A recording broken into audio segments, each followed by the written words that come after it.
my channel. In today's video, yes, I'm in the kitchen. I wanted to do a year 2 keto or keto-ish update and share with you guys all the things that worked last year, things I'm going to implement this year, my weight loss, progress, goals, and all that jazz. So it's January. First I want to talk about the holiday season. December was quite an interesting month. I did a lot of socializing, I did some traveling, and let me tell you, the hardest time I have is when I travel and go to a family member's house or a friend's house, something like that, and we're cooking and we're chilling at the house and we're snacking all day. That was the hardest thing for me. I probably gained about 5 pounds over the Christmas season, but by January 1st or 2nd, I had lost it, so I'm happy about that. I have a total weight loss for the past year of around 50 or so pounds. Yay! I mean, I'm very proud of myself. As you guys know, I am on what I call keto-ish.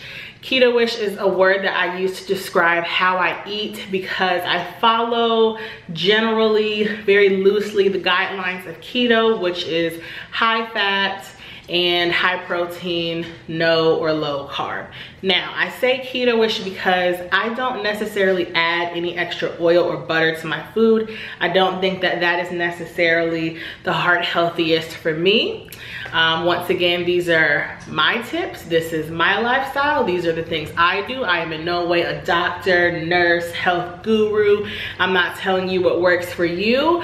I think weight loss is one of those things that is very personal in terms of how your body processes different types of foods and vitamins, how things are absorbed in your body, and how I lose weight is way different from how somebody else loses weight, and so on and so forth. So for me, I don't add any extra fats or butter or oil or anything like that just because I don't think it's heart healthy. But I don't include carbs. And I do that because when I eat carbs, I just feel very bloated and my stomach gets big and I feel sluggish, and I eat carbs and they don't keep me full. Now, do I love carbs? Absolutely. I'm a sweets girl.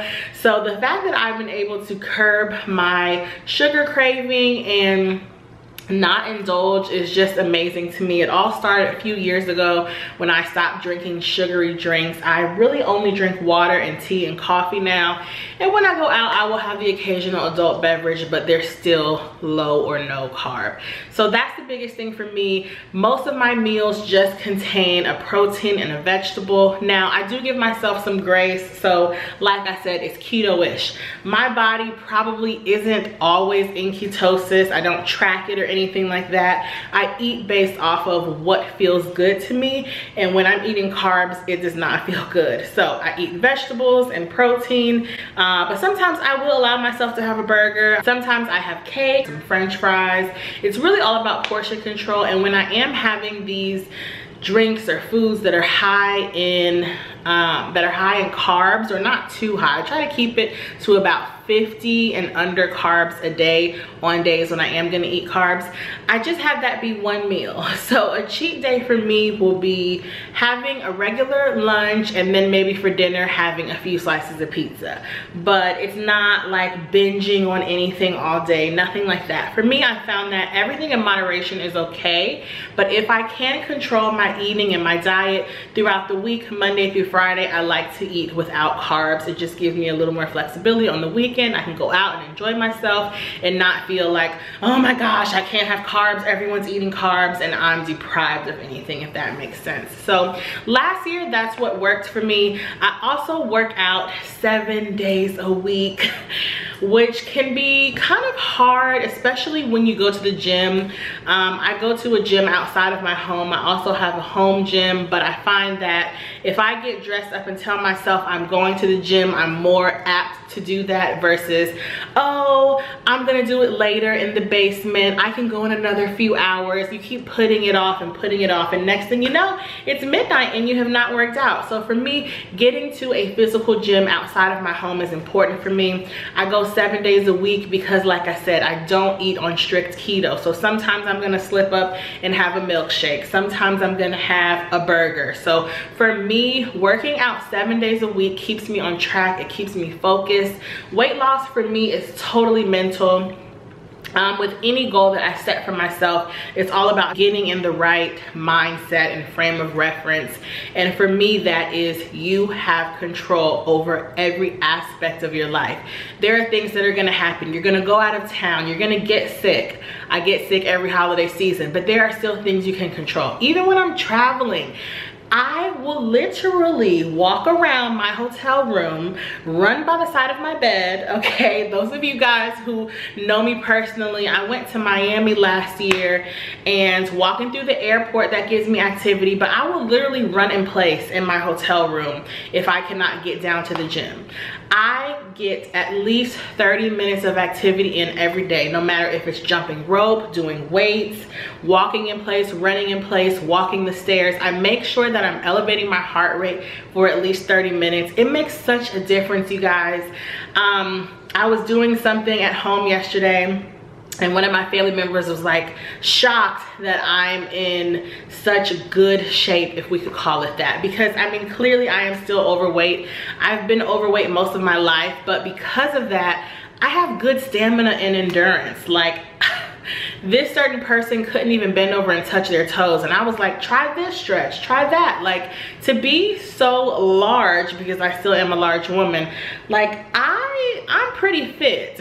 So I'm very proud of that. My goal for 2020 is to just step it up a notch. I think that's important, to improve yourself in every aspect, if that's what you choose to do.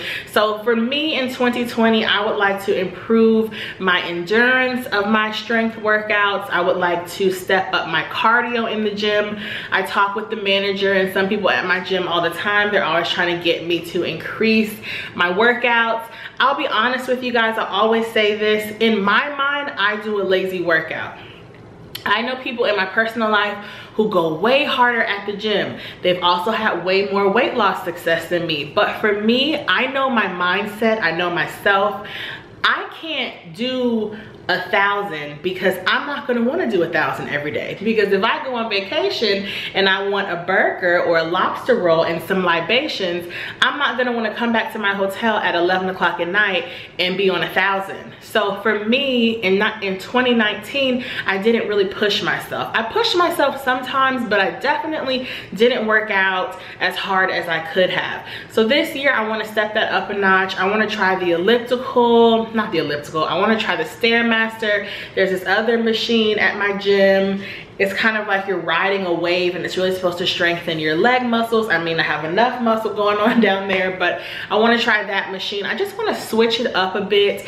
I might even think about getting a personal trainer. My girl Happy Stylish Mommy on here, which I'm sure a lot of you guys follow her. I will leave her channel down below. She got a trainer last year, and she looks and feels amazing. I'm always so proud of her when I look on my watch and I see she's finished the workout, because she does it. She makes time for it. She's a career woman, she's a mom, she has a family, she travels, but she makes time for it, and that's what's most important. I'm not trying to be perfect in my weight loss. I'm not trying to look perfect. I'm not trying to be perfect in terms of what I eat. I just want to be better, and that's what I want to challenge you guys with. You don't have to try to work out 7 days a week. You don't have to try to eat on track 7 days a week, but just try to do something a little better than you did maybe the month before or last year. So that's what I'm doing. So those are gonna be my goals in terms of working out. Like I said, I've lost around 50 pounds. I would like to lose another 40 to 50 this year. And I think really with stepping up my workouts, I can definitely achieve that. Like I said, I didn't go as hard as I could have gone last year, but that was on purpose because I know myself. But I think where I'm at right now, I'm kind of ready to go a little harder. I also wanna talk to you guys about the fact that I went through a period of time this year where I was very complacent. And I think that was probably like October to November-ish. I'm getting to the point now where I like the way I look. I've lost 50 something pounds. I look great, I feel great, I can do more things. Life is a lot easier having that many more pounds off of you. And so I walk a fine line of, should I want to lose more weight or should I be complacent? And I do know that when I was about 50 pounds heavier, no, 50 pounds lighter, I felt my best. So I am gonna try to kick it up a notch and strive to reach that goal. And I know I can make it, but I do want to let you guys know that you are going to hit plateaus. You are going to find times where you're like, do I really want to do this? Should I even be doing this? There are going to be those hard moments, and you're going to have a little come to Jesus talk with yourself. My best advice is to get back focused, realize what the goal is, why you have that goal. I basically started losing weight to be healthier and to look better and feel better. Like I always say, I am healthy now. I have no health problems or anything that's related to being overweight. My knees don't hurt, my back doesn't hurt, I don't have high blood pressure, diabetes, anything like that. But I'm also really young, so I know as I move deeper into my 30s and 40s, those things can change. So I'm just trying to do what I can now so that when I am 60, if something happens to me, I can be in the best shape possible. So that's what I'm focused on. In terms of eating, I'm pretty much gonna eat the same way this year as last year. I do have an air fryer now. Shout out to my girl. I actually got one for Christmas. So I will be trying new things with that. As far as eating, the thing that has really helped me this past year was trying new seasonings. Because if you watch my what I eat in a week videos, which I'm gonna continue to do this year, I tend to eat the same things. I don't eat turkey. I try not to eat beef too much. So it's really just chicken and fish. And I'm a creature of habit. So for me, finding new seasonings has really helped me. I'm even thinking about doing meal plans because a lot of you guys have asked me for that. But for me, seasonings has really helped me to make things creative and interesting so that I'm not eating like a chicken fajita bake every week, because if left up to my own devices, I will. I'm a creature of habit. And I have obsessive tendencies, and I will eat the same thing forever. So that's what I'm doing as far as that. I just wanted to make this video at the top of the year because it's so important to be in a different mindset. I know so many of you guys hit me up on Instagram and you're like, you've been such an inspiration. I love seeing what you're doing. Keep it going. And I'm always encouraging you guys because let me tell you, I used to be so lazy in terms of working out. I still don't like sweating. I don't like sweating. I have a love-hate relationship with working out. I never like it when I'm on my way to the gym, but when I leave the gym, I always feel like no one is better, no one can touch this. I feel amazing, on top of the world, but it's definitely not easy, you guys. It's going to be a struggle. Ready your mind for it. I found that when I started working out, I don't know, like working out is kind of like therapy. Like it just readies your whole mind. You feel great, you look great, and everything else just literally falls into place. So if you're thinking about getting on a weight loss journey, I would encourage you to do so. There are gonna be some people who are gonna see this video and say, you know, I'm okay with being overweight, and that's fine too. Whatever you feel is best for you is what you should do. I didn't work out for years and I was climbing the scale higher and higher, but I wasn't ready to change. And something happened last year in my mind where I was just like, you know what? I'm sick of saying I want to lose weight. I'm sick of not being able to fit my clothes. I'm sick of being uncomfortable doing things. I'm sick of not being able to go on a hike with people. I want to make a change to better myself, and that is what I did. And you guys, honestly, I feel so amazing now. Like, you know, your girl calls herself a skinny legend now. You don't have to be like 100 pounds to be a skinny legend. Anyone can be a skinny legend. It's all about how you feel, and I feel so great. So I just wanted to make this video for you guys today and encourage you, if you want to be on a weight loss journey, if you want to have weight loss surgery, what have you, do it. it. If it is going to make you feel good, if you are not hurting anybody in the process, I am all here for it. And I hope you guys have gained some tips from me today and just learned a little more about my journey and the things that I struggle with. I'm hoping to have the same amount of success in 2020, maybe even bigger and better. We're in a new decade now, and I'm just ready to be so happy, healthy, and successful in this new decade, and I can't wait to bring you guys along on the journey. I can't think of anything else I have to say. Thank you guys so much for watching, and I will see you in the next video. Bye.